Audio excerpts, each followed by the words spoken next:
What is up everyone, welcome back to the Commanders Lair. It's of course Joey here. Today we're with another video. This is not going to be a deck tag, this is, as you see by the thumbnail and the title, I'm going to be ranking the top 10 commanders from Baldur's Gate in my opinion. So these will be, kind of ranked on a couple different things. It'll be, how powerful they are, how fun they are, how I think they fit into casual play, just what I like about them, how they fit into things that I... This is going to be ranked on my own opinion.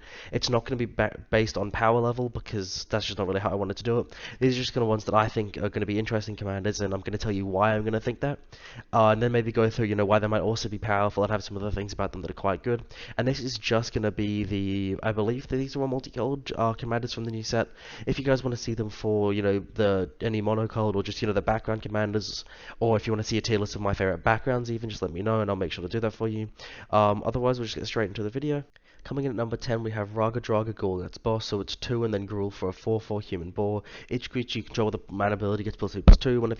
Whenever a creature you control with a mana ability attacks, untap it. And whenever you cast a spell with at least 7 mana was spent to cast it, untap target creature, it gets +7/+7 against trample end of turn.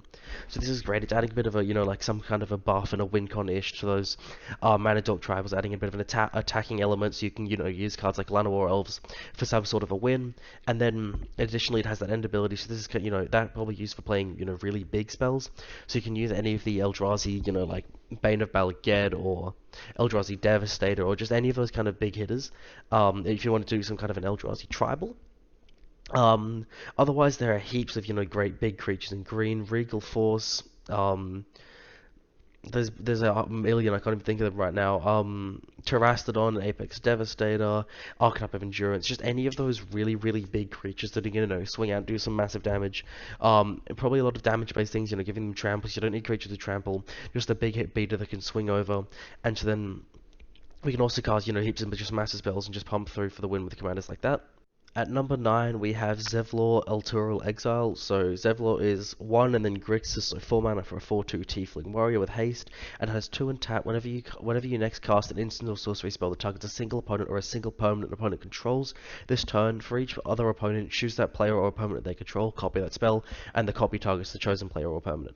So this is obviously quite confusing. It has a lot of text on it, but basically, if you have a single target thing that points at a player or a permanent they control, you copy it for each other player. So, any kind of single target, all those basic removals cards, stuff like Bedevil, so black, and red for an instant destroy target artifact creature or planeswalker. Lightning Bolt, 1 red mana, deals 3 damage to any target. It's going to copy it, so if you use Severil's ability, it's going to be 3 mana. And it's going to deal 3 damage to 9 different things, which isn't bad. Obviously, copying Lightning Bolt, only 3 mana, it's not very expensive. But where this really, kind of gets big is if you start copying some really, really expensive spells. So, Clone Legion's great, 7 blue for a sorcery. For each creature target player controls, create a token that's a copy of that creature. So you're going to copy it for every single player, and you're going to basically get a copy of everyone's board, so everything on the battlefield is going to be yours, and you're going to get an extra copy of all of them. It's just really powerful effects. The more expensive a card is, the more value you're going to get out of Zevlor, so you're going to be targeting them or all the stuff they control. River's Rebuke is great, so it's full blue for a sorcery. Return all null and perms target player controls to the runner's hand. Similar to Clone Legion, you're just going to bounce everything, so you're going to pay 6 mana and it's a one-sided board wipe, get rid of everything everyone else controls. Just really useful, kind of those different effects. You can obviously take it the other direction, but that's the most simple way. It works well with the Magecraft ability as well, because you're copying it, so you're going to be casting 3 copies of any spell. So anything with Magecraft is going to trigger a bunch more times. You get heaps of value off of that. My number 8 pick on this list is going to be Kadira, Caller of the Small, so it's 1 green-white for a 3/3 Orc Ranger with Trample, and whenever it attacks, or deals combat damage to a player, for each token you control, create a 1/1 rabbit creature token. So the reason this is quite high, obviously it's quite a powerful commander, probably going to be quite popular, and Selesnya Token Tribal is a very, very known theme. There's a heaps of different ways you can do it. There's Reese, there's a million other commanders that already do this. But anything that's making lots of tokens is going to be good in this deck. Avenger of Zendikar, you're going to pump out heaps of tokens. The new Benny Brax, so it's 3 and a white for a 3/2 with Convoke, and at the beginning of your end step, if you create a creature token this turn, draw a card. So a great way to pump out heaps of cards, just get heaps of value. It's pretty basic. You're just going to be creating heaps of tokens, and then just getting benefit of those with cards like Shamanic Revelation, anything like that. Quite simple. You might have to add a couple synergies in for dealing damage, so you can make sure to get the hit with Kadira. But besides that, it's a pretty simple archetype that's very well known. It's just a very solid commander though. Coming up next, we have Aloando the Seer. I think that's how you pronounce it. It's 2 in Simic, so 4 mana in total for 3/5 Human Shaman, and it has tap, draw a card, then exile a card from your hand, and put a number of time counters on it equal to its mana value. It gains when the last time counter is removed from this card. If it's exiled, you may cast it without paying its mana cost. If you cast the creature that spell this way, it gains a haste until of turn, then remove a time counter from each other card you own in exile. So basically, that ability is suspend. It's not actually suspend, so any suspend synergies don't work with this. So Jorah's time bug or anything like that will not be, working on these because they are not suspended. They just have time counters on them. Basically, it's also gonna if you exile one thing, it's gonna kind of cascade and hit everything else and get the time counters off everything. When I first saw this, I thought it would be really interesting to go for some like low CMC kind of thing, playing all the 0 mana artifacts and whatnot. Turns out that's really not very effective because obviously you can just cast them for 0 mana from your hand. So even the 1-2 mana things, it's just not really worth it.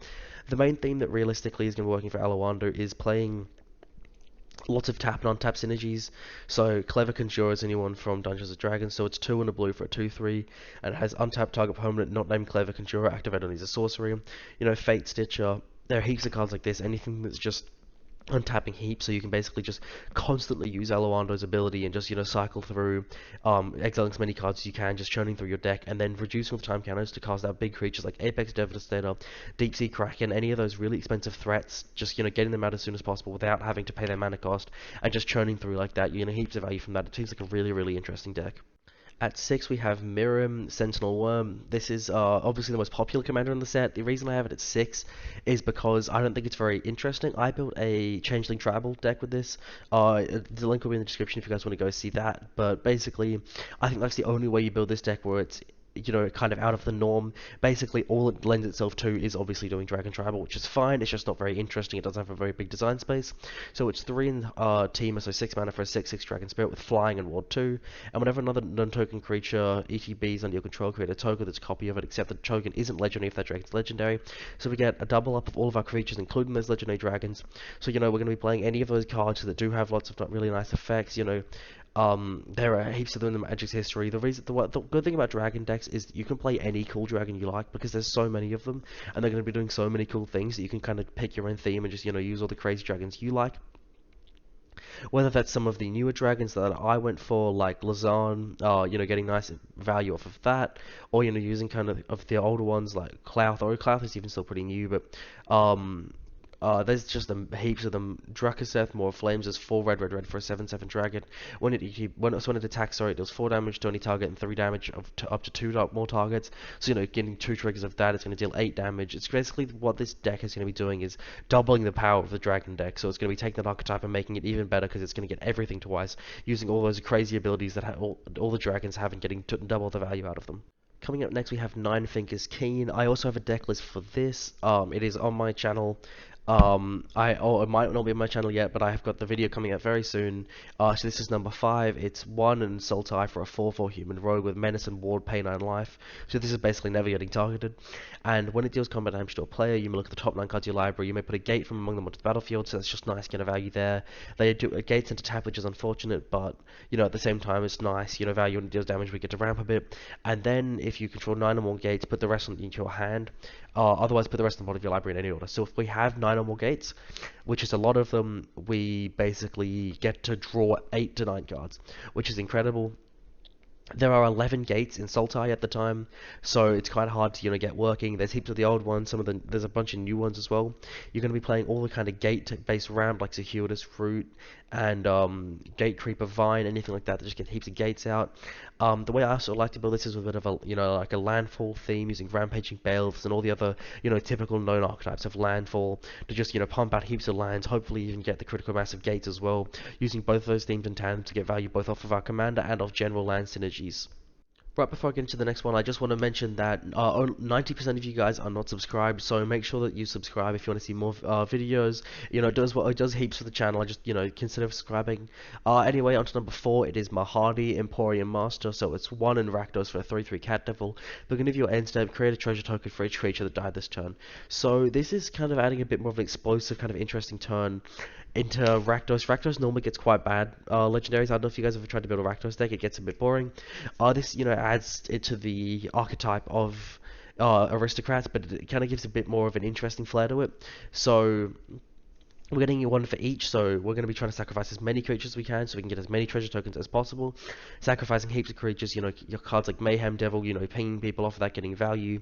Then we can do treasure synergies, so Revelant Riches is quite an expensive card, but it does, synergize well. It's 4 on a Blackfoot enchantment. Whenever a creature an opponent controls dies, create a colorless treasure token artifact, and then give your upkeep. If you control 10 or more treasures, you win the game. So a really great win con there.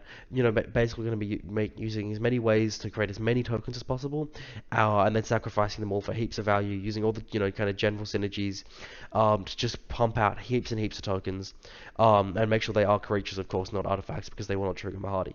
Coming at number 3, we have a Planeswalker command to Minsk and Boo, Timeless Heroes. So it's 2 and Gruul for 3 mana or 3 loyalty Planeswalker. When it ETBs and at the beginning of your upkeep, you may create Boo, a legendary 1/1 red hamster creature token with Trample and Haste, and then has a +1, put 3/1 counters on up to 1 target creature with Trample or Haste. And then you have -2 sack a creature when you do deals X damage to any target where X is that creature's power. And if sack creatures with a hamster, draw X cards, and it can be your commander. So obviously the first strategy here is use Minsk's first ability and a bunch of other cards to suit up Boo, make it really massive and swing through for damage. Potentially, if you need to, use its second ability to make sure you can round out the win, dealing a bunch of damage and burning someone, or drawing some cards with that ability if you're in a time of need. The other way is one thing that I find way more interesting is a polymorph deck.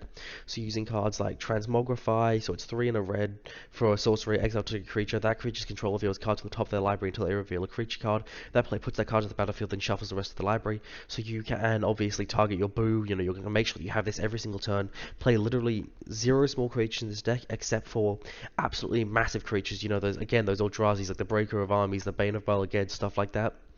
And so you can flip them over. You're using these effects like this. There are a bunch of other cards. Divergent Transformation's a similar thing. Just polymorphing this tiny little Boo creature into massive Eldrazi's. Getting them out really early and swinging out for big damage. Or again, using any other big creatures like Apex Devastator or any kind of big win cards like that. Pick your favorite because they all fit really well into this deck. Number 2 on this list is Bubble Saga Night Witch. It's 1 in Golgari Retho, 3/3 human warlock, and it has tap sack up to 3 permanents. If there are 3 or more card types among the sacrifice permanents, each opponent loses 3 life, you gain 3 life, and you draw 3 cards. So this can be built obviously a bunch of different ways. The way that I think is the most interesting is a artifact creatures kind of deck. So it's using cards like Copper Mirror, so it's 2 generic for a 1/1 mirror and it has tapped out a green mana to your mana pool. So this is an artifact and a creature, so it's going to trigger 2 of those types. And then the next part I would use a land for, so you can use those artifacts to get some extra value, sacrifice them, just kind of smaller things, and then use lands for the really big synergies, using cards like Titanium Protector of Argoth, so getting value when you sack those lands, turning them into big creatures that can hit for the win.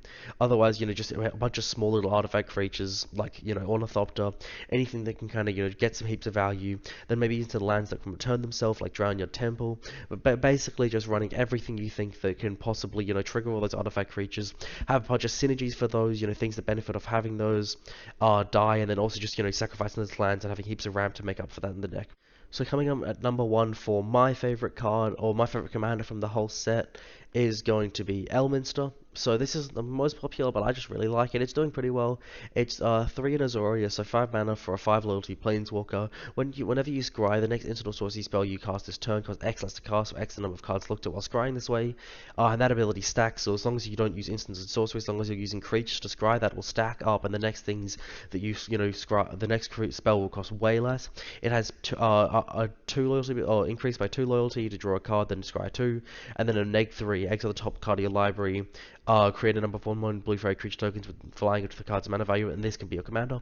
So basically, the second ability is interesting. You can definitely use some kind of scrying, getting value, or just playing heaps of big bombs in your deck using cards like Draco or anything else that just heaps of CMC to make a bunch of 1/1s and win the game through that.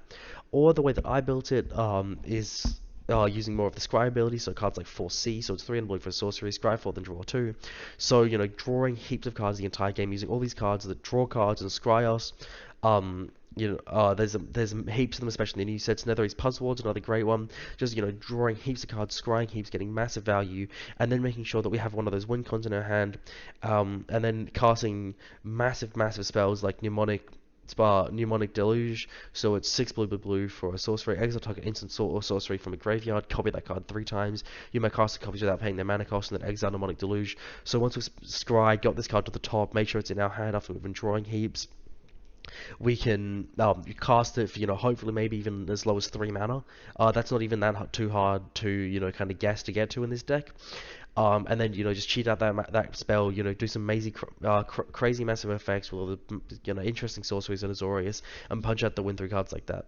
Thank you guys all so much for watching. I hope you guys like this. This is my first kind of list where I show my opinions on cards. So let me know what you think of my opinions. If you would have picked anything else, or you would have your list is different, what your favorite commander might be, what commanders you don't like, because there are definitely some from this set that I don't like. Um, Otherwise, just let me know what your opinions are. Make sure maybe if there's a different kind of tier list again, like the backgrounds or background commanders that you want me to see, or if there's a different deck tech you want me to make sure to let me know in the comments. Otherwise, make sure to like if you enjoyed the video, subscribe if you'd like to see more again, because not many of you guys are subscribed, so please consider doing that. Otherwise, thank you guys all so much for watching, and I'll see you guys all next time.